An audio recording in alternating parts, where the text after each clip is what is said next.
So did Clinton actually give this fringe movement the most publicity it could have ever asked for? Did she reach some independents and even moderate Republicans? Joining me now by phone, Republican Congressman Steve King.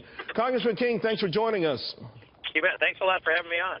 Okay, this alt-right speech, Hillary Clinton went deep into trying to explain at least her version of who they are, understanding that the majority of Americans haven't heard of them.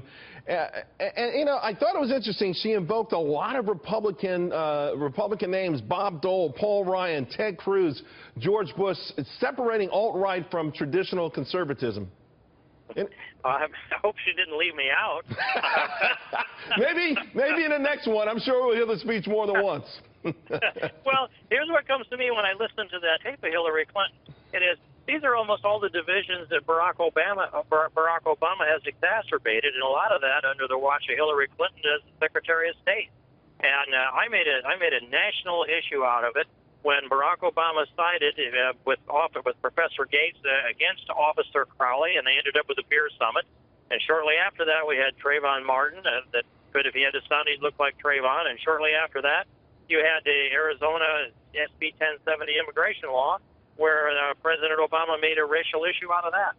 So it's curious to me that Hillary Clinton is trying to lay this all off onto Republicans, when I think, well, that's just what we need to put behind us, is this focus on race, ethnicity, on gender, on grievance groups, and victimology. That's the card that she is playing. And by the way, that tired old dog-eared race card that doesn't seem like they can say a paragraph without using that word, that's the most worn out and discredited word in our language these days.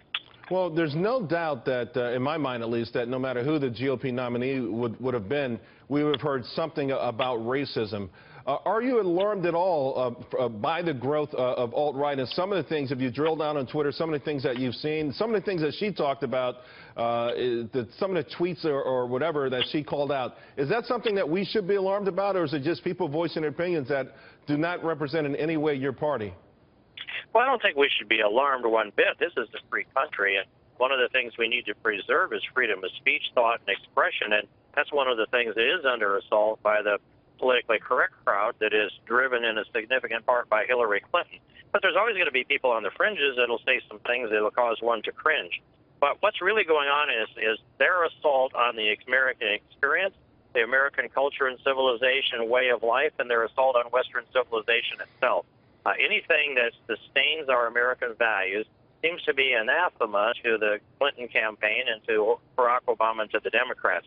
So I'd say instead, a lot of the element that's coming out of what's called the alt-right is revisiting what made America great, and that is, most of it's in the Bill of Rights, and then it's free enterprise, it's Western civilization, it's that core of Judeo-Christian values that built this country, and it's all under assault by the left. And I'd say if you'd go visit a Democrat convention and you'd see the things they're organizing against Americanism. Well, let me ask you then, because she tied this into a degree with immigration, and she talked about immigrants who may not been from Western civilization, but from Eastern countries, the Middle East, Far East, and other. Is there room for those people in this country? And how tough do we have to be with immigration, knowing that this is a nation built of immigrants? Well, you know, every nation was built by immigrants, and I've happened to have checked that out historically. And I think we need to be very cautious about bringing in significant numbers of people out of the terrorist-producing nations that are there. I think Donald Trump is right in the second iteration of his position that says not to simply lock Muslims out, but just to stop bringing people in from the countries that are producing terrorists until such time as we can get a handle on this. But I would say in addition to that, that if we're bringing in big numbers of people that don't have a record or a history of assimilating into any other culture or civilization, and they adhere to Sharia law, and yet in the naturalization ceremony, we require that they give the oath that they reject or abjure any foreign prince or potentate. I'd like to see them reject also Sharia law in that process because it's incompatible with our Constitution. Congressman Steve King, thank you very much. I do really appreciate your time tonight. Thank you. I appreciate the chance to have this conversation.